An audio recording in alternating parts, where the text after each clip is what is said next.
تو ہر ایک کے اندر ہے، ہر ایک کے اندر روح پھونکی ہے. تو اس سے کیا مراد لے لی جائے کہ ہر ایک کے اندر اللہ کی روح کا ٹکڑا ہے؟ نہیں. من کا مطلب یہ ہے کہ اللہ تعالیٰ نے اپنے فیضان قدرت سے اس روح کو پیدا کیا ہے. تو فیضان قدرت سے جس روح کو بنایا وہ ٹکڑا نہ ہوئی، تو جس کو اپنے نور کے فیض سے بنایا وہ ٹکڑا کیسے ہو گیا؟ اب علامہ بیضاوی نے لفظ نور کی تعریف کی ہے. وہ فرماتے ہیں کہ النور ہی کیفیت فائدۃ کالکیفیت من النیرین. فرماتے ہیں کہ جو نور ہے نا، روشنی، یہ ایک فیض رساں کیفیت کا نام ہے. کس کیفیت کا نام ہے؟ فیض پہنچانے والی. بحمداللہ تعالیٰ آج کی مجلس میں اکثر لوگ جو ہیں وہ طریقت سے تعلق رکھتے ہیں، ولیوں سے فیض پانے والے لوگ ہیں، فیض یافتہ لوگ ہیں. اور جس کا کسی ولی سے تعلق نہ ہو، وہ کسی ولی کو نہ بھی مانتا ہو. میں تو کہتا ہوں ہندوستان اور پاکستان میں اسلام آیا ہی یا معین الدین کے جوڑوں کے صدقے ہے یا داتا علی حجویری کے صدقے ہے. تم نہیں مانتے تو کیا ہوا، یہاں سارا فیض آ ہی رہا ہے داتا علی حجویری کی نگاہ کے ساتھ. تو آپ بھی ولیوں کے دامن گیر ہیں اور تعلق دار ہیں، ان کے نسبت والے ہیں، تو آپ کو فیض کا اچھی طرح سے معلوم ہے. تو حضرت علامہ بیضاوی فرما رہے ہیں کہ النور ہی کیفیت فائزۃ. نور ایک کیفیت فائزہ کا نام ہے. کس کا نام ہے؟ کیفیت فیض دینے والی. کیسی؟ فرمایا جیسے صبح سورج نکلتا ہے اور اس کی کرنیں جب پوری آب و تاب کے ساتھ چمکتی ہیں اور جس چیز پر پڑتی ہیں اسے روشن کر دیتی ہیں. چاند روشن ہوتا ہے تو جس چیز پر چاند کی 14ویں کے چاند کی روشنی پڑتی ہے ہر شے روشن ہو جاتی ہے. تو وہ جو شے روشن ہوئی ہے نا، اس کے پاس کیا آیا ہے؟ اس کے پاس چاند کا فیض آیا ہے، اس کے پاس سورج کا فیض آیا ہے. اور کسی عقل مند سے جا کے پوچھیں اور اسے کہیں کہ یہ جو چیز روشن ہو گئی اس چاند کے فیض سے، سورج کے فیض سے، یہ تو بتاؤ یہ چیز جو روشن ہوئی ہے یہی چاند ہے، یہ چیز ہی سورج ہے؟ تو عقل مند بندہ جواب دے گا نہیں، یہ جو چمکی ہے نا، یہ جو روشن ہوئی ہے نا، یہ نہ چاند ہے نہ سورج ہے، بلکہ یہ جو چمکی ہے یہ چاند اور سورج کے فیض سے چمکی ہے.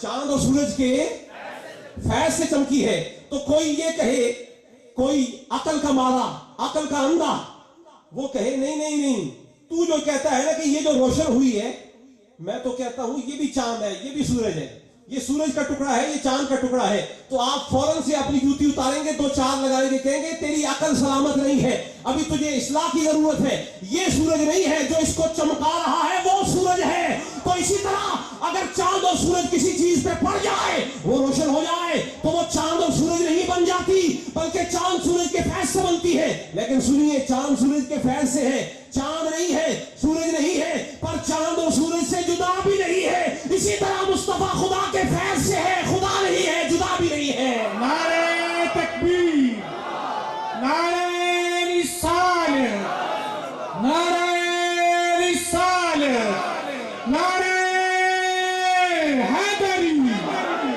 تو حضور کو نور من نور اللہ کہا. آپ کہتے ہیں کہ یہ جزئیت ہو گئی.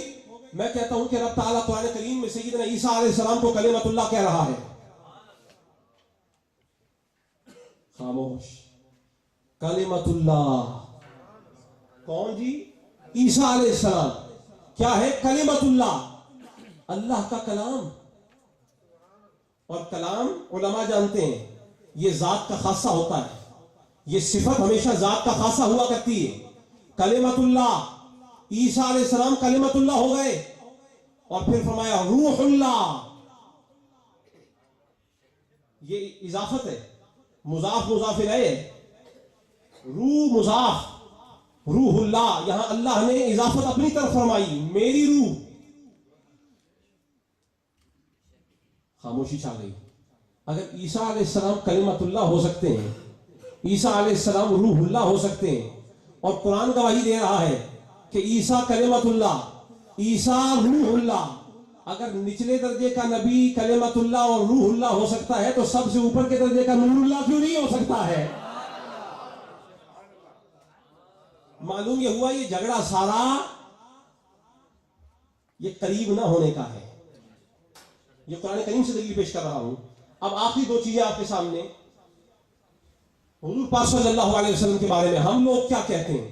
وہ کہتے ہیں کہ حضور بشر ہے، اور ہم کہتے ہیں یقیناً حضور بشریت حضور کی حق ہے. لیکن حضور بشر صفاتی طور پہ ہیں، لیکن حضور ذاتی طور پہ نور ہے، ذاتی طور پہ نور ہے۔ یہ علمی گفتگو ہو رہی ہے اور میں آپ کو سلاست کے ساتھ یہ پیغامات آپ تک پہنچا رہا ہوں۔ میں کوئی وہ دھڑلے والی، وہ زبردستی والی تقریر نہیں کرتا کہ زبردستی آپ سے سبحان اللہ کہہ رہا ہوں۔ اگر اللہ نے صلاحیت اور طاقت عطا فرمائی ہونا اور فن موجود ہو، لکل فن رجال، ہر فیلڈ کا اپنا بندہ ہوتا ہے، اگر صلاحیت اور کمال ہو تو زور نہیں لگایا جاتا، بندے خود ہی سبحان اللہ کہہ دیا کرتے ہیں۔ بات سمجھنے والی ہے۔ ہم کہتے ہیں کہ حضور ذاتی طور پہ نور ہے، اور وہ جو طبقہ حضور کے نور کا انکار کرتا ہے وہ یہ کہتا ہے کہ حضور صفاتی طور پہ نور ہے۔ ہم کہتے ہیں کہ حضور صفاتی طور پہ بشر ہیں، اور بشر بھی کیسے؟ کسی نے کہا نا کہ محمد بشر لا کالبشری، محمد بشر لا کالبشری بل ہوا یاقوت فی معشر الحجر۔ فرمایا حضور بشر ہیں، لیکن بشر بھی ایسے ہیں کہ آپ جیسا بشر بھی کوئی نہیں ہے، بلکہ آپ یاقوت ہیں۔ کہاں؟ پتھروں کے جہان کے اندر مصطفیٰ یاقوت کی مانند ہے۔ حضور بشر بھی ایسے ہیں کہ ان جیسا بشر بھی کوئی نہیں ہے۔ اور سنیے، مصطفیٰ ایسے بشر ہیں کہ نبیوں میں بھی کوئی بشر مصطفیٰ جیسا نہیں ہے۔ مصطفیٰ کی بشریت میں کوئی نبی بھی شریک نہیں ہے۔ مصطفیٰ کی عبدیت میں، مصطفیٰ کی مثلیت میں، مصطفیٰ کی بشریت میں کوئی نبی بھی مصطفیٰ کا ہم پلہ نہیں ہے۔ تو ہم کہتے ہیں کہ حضور بشر ہیں صفاتی طور پہ، اور حضور نور ہیں ذاتی طور پہ۔ وہ کہتے ہیں نہیں، حضور ذاتی طور پہ بشر ہیں، توجہ رکھیے گا، اور صفاتی طور پہ نور ہے۔ لیکن یہاں پہ آپ اشکال آ گیا، علمی اشکال آ گیا۔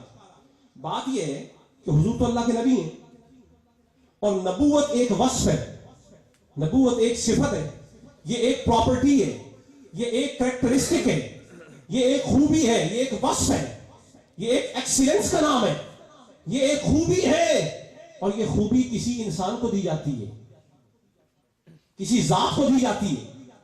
کوئی ذات ہوگی تو اسے یہ خوبی دی جائے گی۔ مثلا میں خوبی کی بات کر رہا ہوں نا، یاد رکھیے کہ ذات مقدم ہے، صفت مؤخر ہے۔ پہلے کوئی بندہ ہوگا تو اس کو کوئی صفت ملے گی۔ مثلا یہاں پر جن نعت خانوں نے نعت خوانی کی ہے، میں کسی ایک نعت خان کا نام لے لوں، فلاں صاحب نے بڑی اچھی نعت پڑھی، قادری صاحب نے، تو قادری صاحب کے نام کا کوئی بندہ ہوگا تو اس کو کہا جائے گا نا کہ یہ اچھا نعت خان ہے۔ اگر قادری نام کا کوئی بندہ ہی نہیں ہے تو یہ کیسے کہا جائے گا کہ یہ اچھا نعت خان ہے؟ آپ صفت کسی ایسے کو دیں گے جو پہلے موجود ہوگا۔ مثلا یہ خلیفہ محمد نذیر صاحب ہیں، ہمارے خلفاء میں سے ہیں، تو خلافت ایک وصف ہے۔ اگر نذیر نام کا بندہ ہوگا تو خلافت اس کو ملے گی، نذیر نام کا بندہ ہی نہ ہو تو اس کو خلافت کیا ملے گی؟ تو نبوت ایک وصف ہے، یہ اس کو ملنا چاہیے کہ جو بندہ موجود ہو۔ تو حضور کی بارگاہ میں جاتے ہیں، حضور فرماتے ہیں کنت نبیا وآدم بین الماء والطین، میں تو اس وقت بھی اللہ کا نبی تھا جب پہلا بشر بن رہا تھا۔ پہلا بشر، ابھی تو ذات ہی کوئی نہیں ہے، ابھی تو وجود بشریت کا ہے ہی نہیں۔ فرمایا میں تو اس وقت بھی اللہ کا نبی تھا جب پہلا بشر بین الماء والطین